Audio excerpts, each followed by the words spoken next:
Bryant McFadden now being joined by Atlanta Falcons kicker Younghoe Koo. Joining me here, man, 7th year in the National Football League with the organization, man. How you doing? How you feeling? I'm feeling great. Just like any other offseason, just getting ready for the season. Physically, mentally, feel great, better than ever, really. When you look at this stage in your career, what is it, especially throughout this training camp, opportunity that you're trying to work on?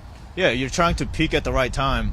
It's kind of the name of the game. So working on the off season, just getting ready for training camp, but using this training camp to really build up and refine the things that you need to so that you're ready to go week one. When you look at your overall story, man, a very, very unique, successful story. Growing up in Korea, playing soccer and then coming over, getting an opportunity, Georgia Southern right down the street, and now being in the National Football League. At what point growing up did you realize playing football is something I can do?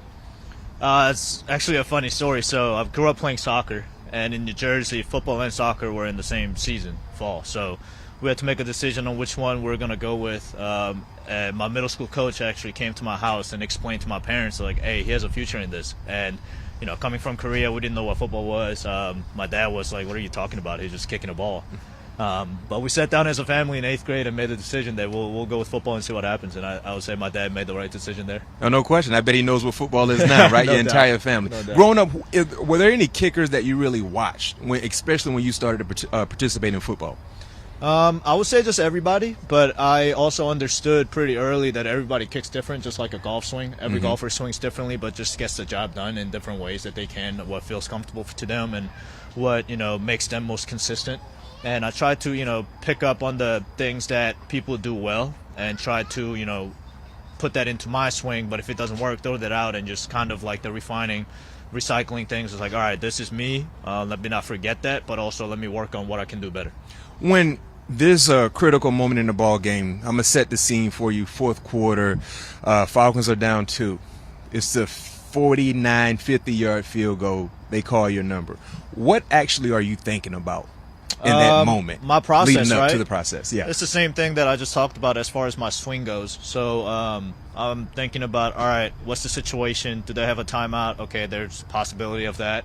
If not, then this is it. And then you go out there and you go through the process that you do as if you're kicking by yourself at a high school field in the spring or in the training camp with the guys. You just go through that process of like, all right, my line is good, my alignment is good, and just thinking about contact and things like that, that nothing else really matters.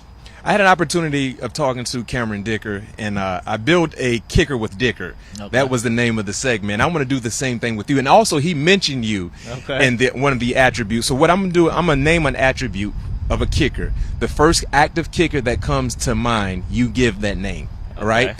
First, power. Power. Aubrey? Yeah, Cameron said the same thing. Yeah. All right. Accuracy. Oh. I mean, he's retired, but for me, it was Robbie Gould. Robbie Gould. Robbie Gould was active. Active, yeah. So we can't go Robbie. Shouts out to Robbie Gould, too, part of the 2005 draft class. Oh, active. I don't know, man. Okay. Boswell. I think Cameron said the same name with accuracy as well. What about clutch? Clutch.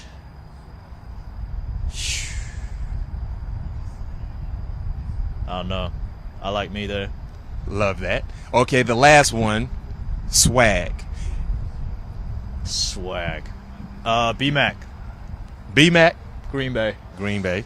Guess who was swag for Cameron?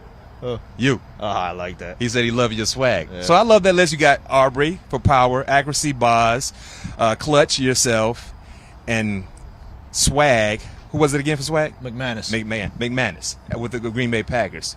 I love that kicker right there. That's an all-pro kicker, right? Man. You got to see him in pregame. He got some swag. Man. Really? Yeah. I think your swag, because you got the ice around your neck right now. That's the practice necklace. I'm pretty sure for a game, you know what I mean, you kind of give him a little different style. And also to the kicks. And also he got the tats, you know what I mean? So no question. Younghoe Koo, I think you're the swaggiest guy out there. I appreciate it, man. Thank you for joining me, man. Best of luck to you and your teammates this season. Thank you.